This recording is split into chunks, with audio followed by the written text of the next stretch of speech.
KDXI St. George, Radio St. George at 100.3 FM. And we welcome you to The Extraordinary Talk Show, a show to help you understand yourself and the world from a new perspective, and in the process, help you find your own personal extraordinary.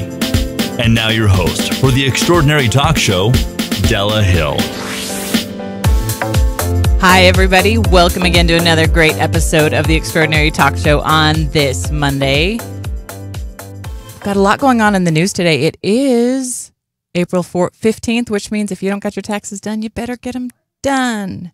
So good luck with that, and I wish you all the best in getting your taxes done. We are going to jump right into the story that I started to tell you guys 2 weeks ago, and I didn't have enough time to finish it then, so I'm going to finish it now. And I also apologize that I wasn't here last week. We had a last-minute, unscheduled conflict of schedules.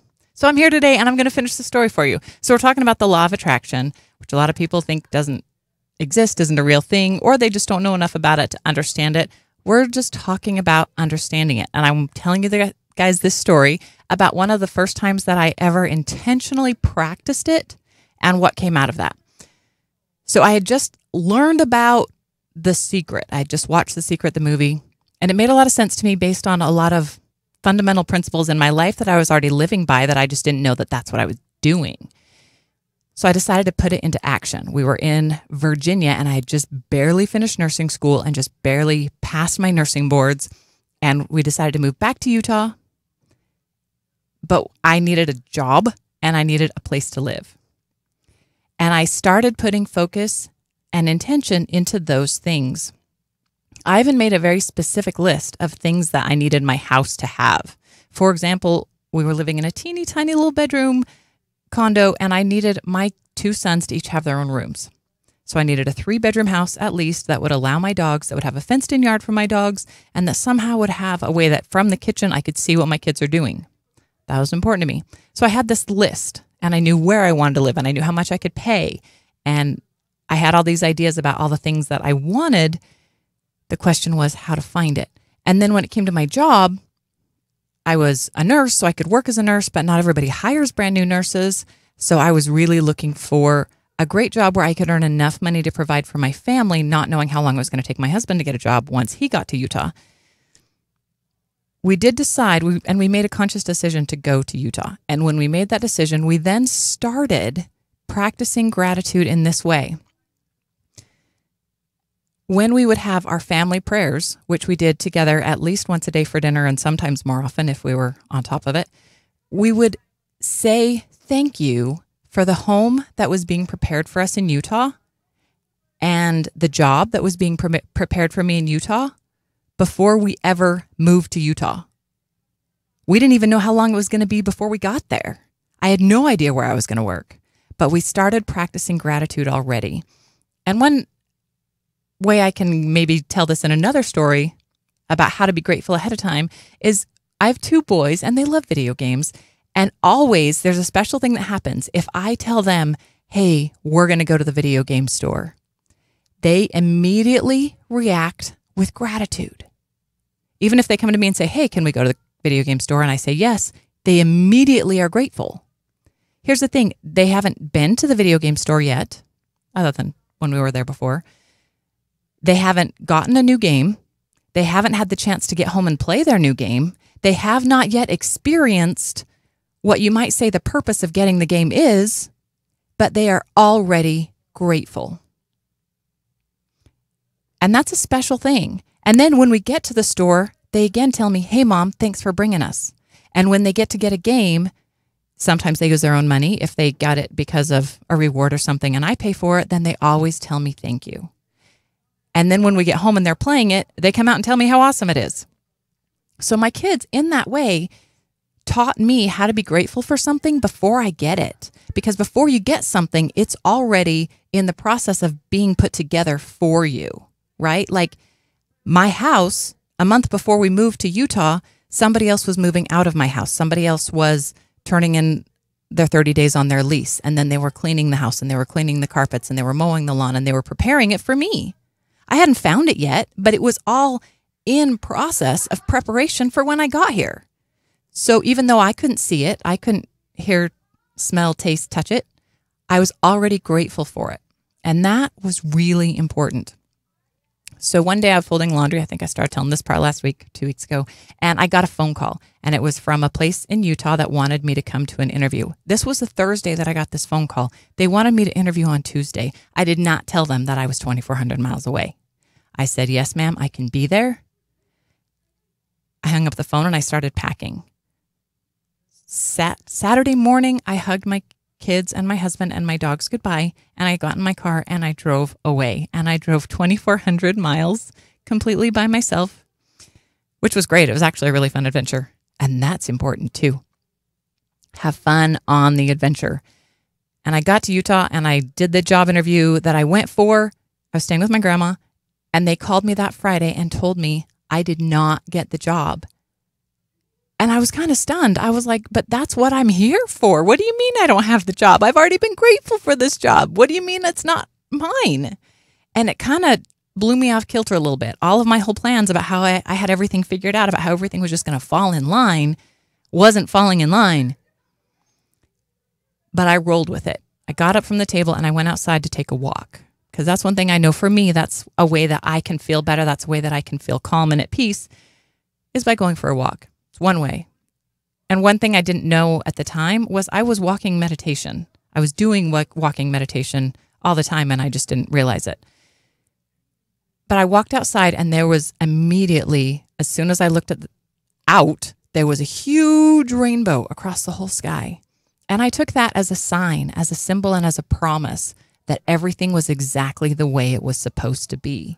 And that was hard for me a little bit to accept, because everything that I thought was supposed to be was not happening the way I thought it was going to happen. And I needed a reminder. I had to have a little talk with myself and say, listen, the very, very best things are going to happen to me. And the things that I can see as possible options may not be the very best options.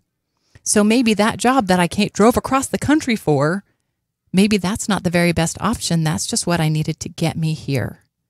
So that was a Friday. Over the weekend, I put new copies of my resume together.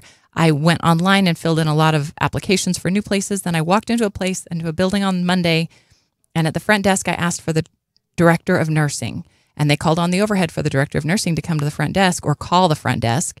I thought maybe I'd get a call if she had time to talk to me.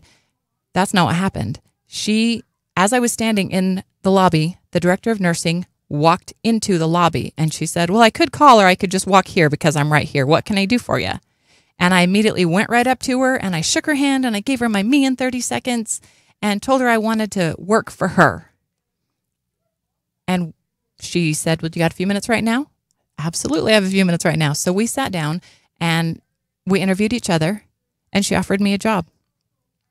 And not only did she offer me a job, but she offered me a job that was $5 to $6 an hour more than the job that I had been turned down for only 3 days before. And it blew my mind. And it was an amazing job. In fact, I had that job for about 4 years, and I did that same type of nursing for almost 8. But one thing happened. I went home back to Grandma's house where I was staying, and I told Grandma, well, I got a job. And at the time, I was still a little bit blown away by it because I couldn't believe how easily and how simply it had happened. But that's how all of that works when you're actively using the law of attraction. The best option was not the one that I saw, was not the one that I was going after, but going after that one put me in the right direction to find the better option. And all I had to do was keep putting one foot in front of the other. Knowing what my goal was, not knowing how I was going to get there, but knowing what the goal was and knowing what my next step was. And it really did feel like a scavenger hunt that I would put together for my kids. You know, the kind where you put a note and say, go look in the fridge. And in the fridge, there's a note that says, go look in the backyard. And in the backyard, there's, you know, how that works. And that's exactly how following that path felt to me as I was actively focusing on using the law of attraction. I was going to do it. And I didn't always know, in fact, I never knew how I was going to get to the end goal until I got there. All I knew was what the next step was. And the next step might not have even taken me directly to my final goal, but it took me in the right direction so that it was an easy switch to to take the right direction to get to the right answer, the right solution, the right manifestation. Boom. So that's how I got the job. But then I got home, and the thing about this job was it was a management position right out of nursing school. How cool was that? I didn't have any business casual clothes. I had like one outfit. And as I mentioned that to Grandma, God bless grandmas. Grandmothers are the most wonderful thing in the world. She reached in her purse and took out $200 and said, honey, you go shopping. I wasn't asking for that. In fact, if I'd known she was going to do that, I might not have told her that because I wasn't trying to get that from her. But all of the steps just came to me, landed in front of me. And the next day I was able to go shopping and get some really great outfits to wear for my new job. And then getting the new job within a week of being in town, which is actually pretty awesome, even though I started to be disappointed about not getting the first one, recognizing I got an even better one, and I was still only there a week by the time I got that job. Now I had to find a house because I had to have a place for my husband and my kids and my dogs and me to live once my family joined me here. As it was, they were still 2,400 miles away.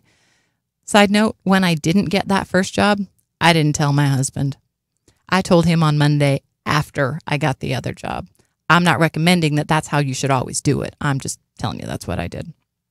He didn't mind. So as I was looking for a place, I was constantly checking out rentals in what I could find in the newspaper classifieds. I was looking on Craigslist. I was driving around, and I knew the area that I wanted my house to be in. So I was driving around the neighborhoods trying to find a house with a for rent sign in front of it, right? And I found a couple, and I looked at a couple, and none of them were right. And none of them had that list of things that I needed because I was very specific that I needed those things in my home. One thing about that need, though, was I didn't hang on to it. I thought, well, if it doesn't have this or if it's missing one thing, we can probably get away around it as long as the criticals are there, right? As they have to allow my dogs, for example. That's a must-have.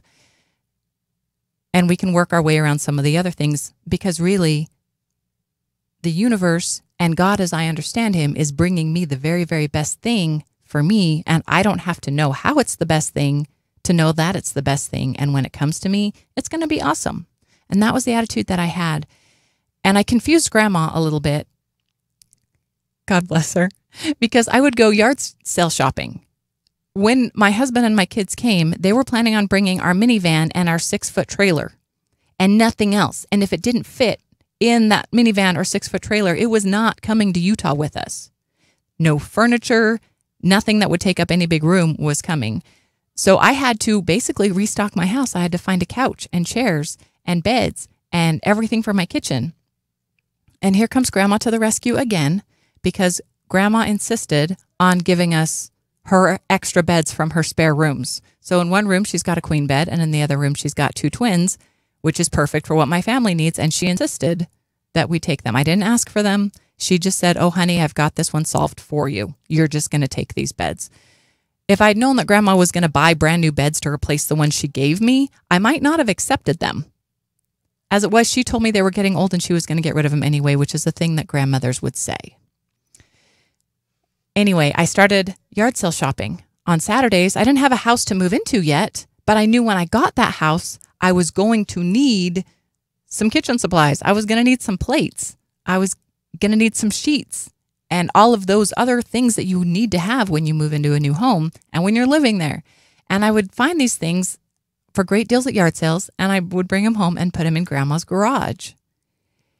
And one day I came in from the garage after putting these things out there, and Grandma had been watching me, and she said, honey, I don't understand. Why are you buying things for a house that you don't have yet? And it was all I could do to not laugh because I said, Grandma, that's how you do it. That's how I get my house to come for me, is I make myself ready for it. The house is getting ready for me, and I've got to get ready for my house. And one way that I'm getting ready for my house is, one, by trusting that God and the universe are figuring it out. They know the best option, and they're going to show it to me at just the right time. And while that my house is getting ready for me, I have to get ready for my house. And that means preparing for the house, including having stuff for it.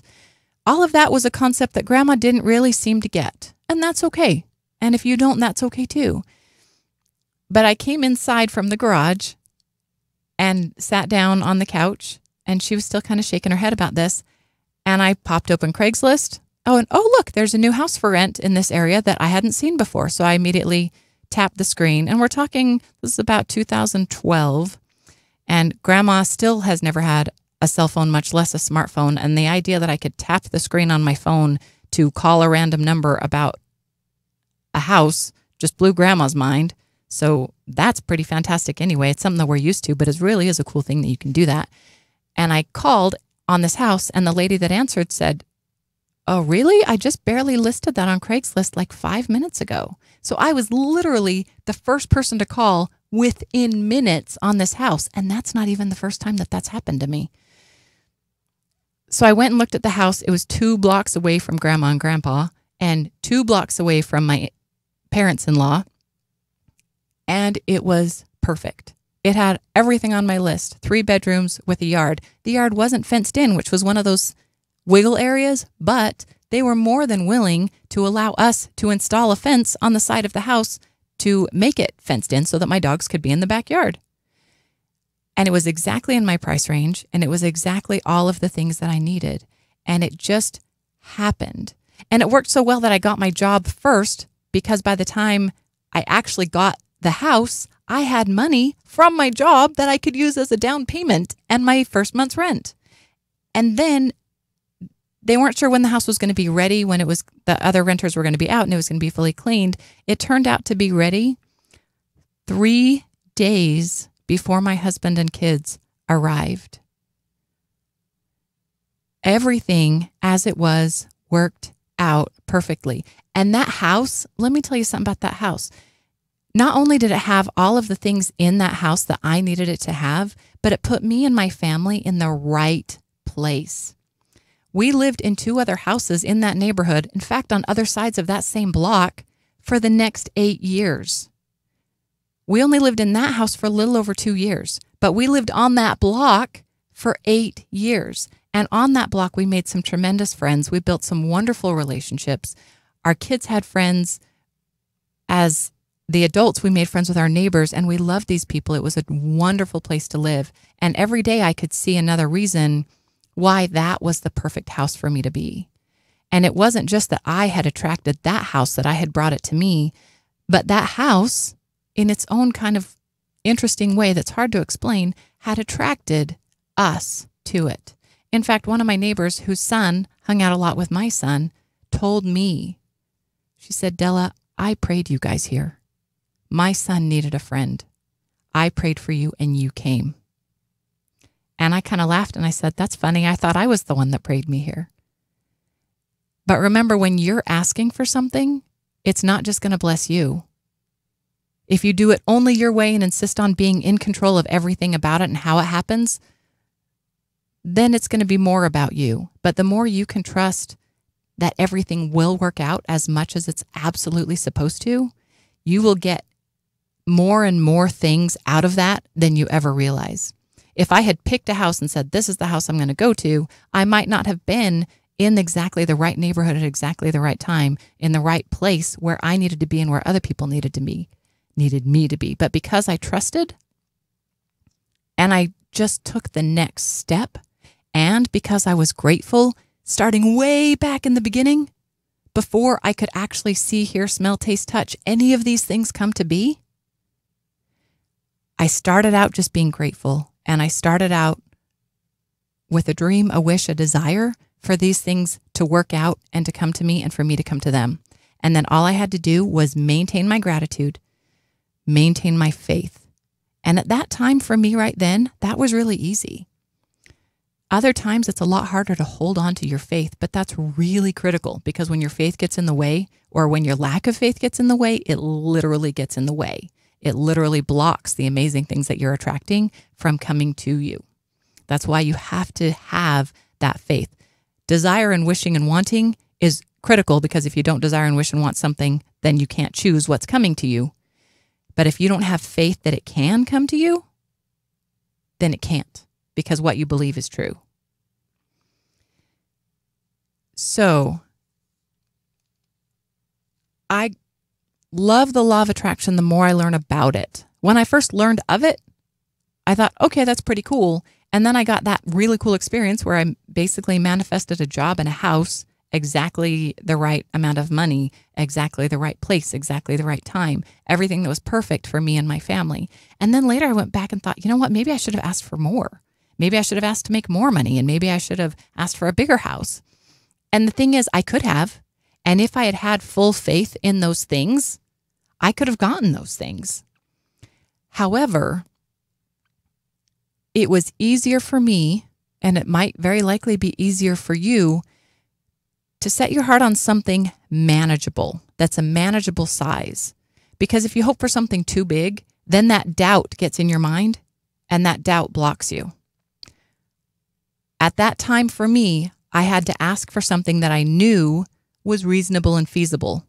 It was a manageable size of something to ask for me that I could trust that the universe and God would bring that to me. Had I asked for something much larger, it would have been harder for me to maintain that faith. That's why it's so much easier to manifest $10 than to manifest $1 million. The universe doesn't care. It's the same to the universe. But for us little humans, it's easier to believe that $10. If I could boil down the entire law of attraction to the simplest, smallest, easiest explanation that I can give you, down to 2 words, even shorter than the name of it itself, I would tell you that at the root core of the law of attraction is be happy. Do you remember how I said that it's the journey that I enjoyed just driving to Utah? I loved that journey. I listened to Harry Potter audiobooks the whole way. It was amazing. I got so much time to myself just to think in my own head. It was a beautiful time. And I was grateful for that part of the journey. I didn't get my job yet. I didn't get my house yet. I wasn't even to Utah yet, but I was enjoying that journey. When you can be happy and grateful right here, right now for what you have right now, and hopeful and excited and grateful for what's coming to you, that's when this works best.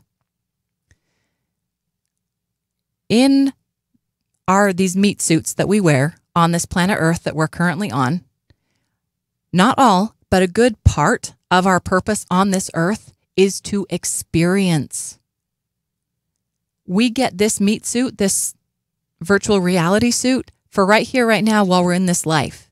And part of the reason that we have this is so that we can see and smell and taste and touch and experience everything as much as we possibly can. That's a portion, not all, but a portion of the reason why we are here, is so that we can experience. And a lot of the law of attraction's purpose is to help us do that. And so the more you enjoy, the more you get to enjoy. When you are being happy, when you are enjoying the journey, when you can enjoy and appreciate and have gratitude for this moment right here, right now, anything about it, that makes the better, even better things come to you. Like we talked about before, the law of attraction is your HVAC unit for your house, and you control the thermostat. A lot of people think, well, as soon as I get warm, I'll go change the thermostat. That's not how it works. You have to go change the thermostat if you want to get warm. But once you set it, it's only going to get better and better and better. So the thermostat, your thermostat, is literally the thoughts in your mind. And you must fine-tune and adjust the thoughts in your mind to focus on gratitude, to focus on happiness, to focus on enjoying the journey, to focus on being grateful for what you have right here, right now, with a hopeful, positive, loving, happy, grateful wish for the future. That stuff will come to you. But the universe can only give you what you already have. That's why it's law of attraction.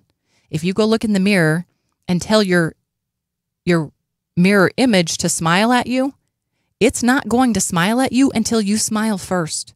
When you smile, the mirror smiles back immediately. But you're the one that has to do it first. So the happier and more grateful you are, the more the universe will give you a reason to be happy and grateful. And the universe isn't just about winning the lottery or manifesting a Mercedes-Benz, which I've done, and I will tell you that story another time. The law of attraction is about giving you what you need to be able to see, hear, taste, touch, smell, everything, to have those experiences, to enjoy your life as much as you possibly can. Every time I see my dad, every single time I give him a hug, he says to me, enjoy life. My dad's a really smart guy, and he's got a lot of these things figured out. And that's what I'm going to leave you with, friends. Enjoy life. We'll talk more about this again soon. Remember, I love you. Remember, I'm not trying to tell you what to think. I'm trying to get you to think for yourselves. Thank you for listening to The Extraordinary Talk Show.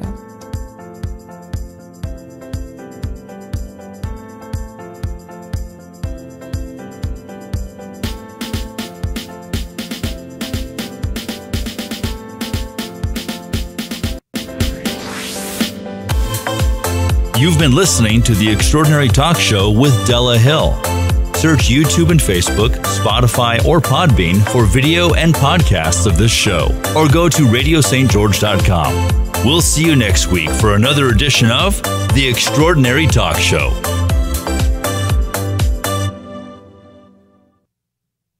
KDXI, St. George. Happy April 15th, sports fans. I'm Martin Kelly with your daily sports report brought to you by DixieAthletics.com and Radio Dixie 91.